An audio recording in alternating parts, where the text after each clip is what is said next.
So hello guys, welcome back to our YouTube channel dream boys 94. So ఈ రోజు నేను వచ్చేసి ఈ థర్స్డే లలితాదేవి నవరాత్రులు అయితే స్టార్ట్ అవ్వబోతున్నాయి. సో దాని గురించి అయితే మాట్లాడతాను. సో చివరి వరకు చూడండి, డివోషనల్గా ఉంటుంది. పూర్తిగా చూడండి, ఎక్కడ స్కిప్ చేయొద్దని. చూసిన వాళ్ళు లైక్ చేయండి, వెంటనే కామెంట్ చేయండి అండ్ ప్రతి ఒక్కరికి షేర్ చేయండి. అండ్ మర్చిపోకుండా మన ఛానల్ సబ్స్క్రైబ్ చేసుకొని బెల్ ఐకాన్ క్లిక్ చేసి ఆలో పెట్టుకొని డ్రీమ్ బాయ్స్ 94 ఛానల్ని సపోర్ట్ చేయండి. సో ఇంకా లేట్ చేయకుండా వీడియోని అయితే స్టార్ట్ చేద్దాం, పదండి. సో లలితాదేవి నవరాత్రులు శక్తి ఆరాధనకు అత్యంత ముఖ్యమైన 9 రోజులు అయితే జరుగుతాయి. సో ఈ పర్వదినాలలో లలితా త్రిపుర సుందరి అమ్మవారిని ప్రత్యేకంగా పూజిస్తారు. నవరాత్రులు సాధారణంగా శుభమైన గురువారం లేదా శుక్రవారం ప్రారంభమవుతాయి. ఈ 9 రోజులు అమ్మవారు వివిధ రూపాలను ఆరాధిస్తారు. లలితాదేవి పరమశక్తి స్వరూపిణి అని భావిస్తారు. సో ఈ పూజలు మనకు శాంతి మరియు ఆధ్యాత్మిక శక్తిని మనకి ఇస్తాయి. సో ఈ ప్రతిరోజు లలితాదేవి సహస్రనామ పారాయణం చేయడం చాలా అంటే చాలా పవిత్రం అని అయితే చెప్తున్నారు. సో మర్చిపోకుండా లలితాదేవి సహస్రనామం అండ్ పారాయణం చేయడం చాలా పవిత్రం. సో చెయ్యండి మర్చిపోకుండా, అండ్ మీ కోరికలన్నీ నెరవేరుతాయి. చివరి వరకు చూడండి, ఇక్కడ స్కిప్ చేయొద్దు. ఈ సమయంలో ఇంటిని శుభ్రంగా ఉంచడం ముఖ్యంగా భావిస్తారు.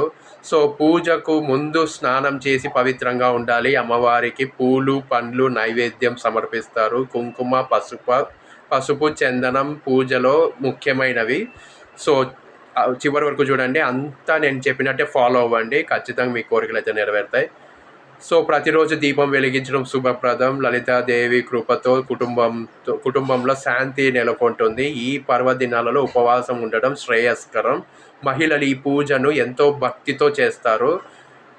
కుమారిక పూజ, కన్య పూజ చేయడం పవిత్రమైన ఆచారం. సో ఈ సమయంలో దానం చేయడం మంచి ఫలితాలను అయితే ఇస్తుంది. సో ఖచ్చితంగా ప్రతి ఒక్కరికి దానం అయితే చేయండి. చేస్తే కనుక మన లైఫ్ చాలా అంటే చాలా బాగుంటుంది. అండ్ ఆ దేవత ఆశీర్వాదం మన మీద ఉంటుంది. దేవి ఆలయాలకు వెళ్ళి దర్శనం తీసుకోవడం చాలా మంచిది. భక్తితో చేసిన ప్రార్థనలు తప్పకుండా ఫలిస్తాయని నమ్మకం. లలితాదేవి అనుగ్రహం వల్ల కష్టాలు తొలగుతాయి. ఈ పూజల వల్ల ఐశ్వర్యం ఆరోగ్యం కలుగుతుంది. లలితాదేవి నవరాత్రులను స్త్రీ శక్తికి ప్రతీక అని అయితే చెప్తారు. ఈ సమయంలో భక్తుల జపము ధ్యానము ఎక్కువగా చేస్తారు. సో శక్తి ఉపాసన ద్వారా ఆత్మవిశ్వాసం పెరుగుతుందని అయితే నమ్ముతారు. కుటుంబ సభ్యులతో కలిసి పూజ చేయడం ఆనందాన్ని ఇస్తుంది.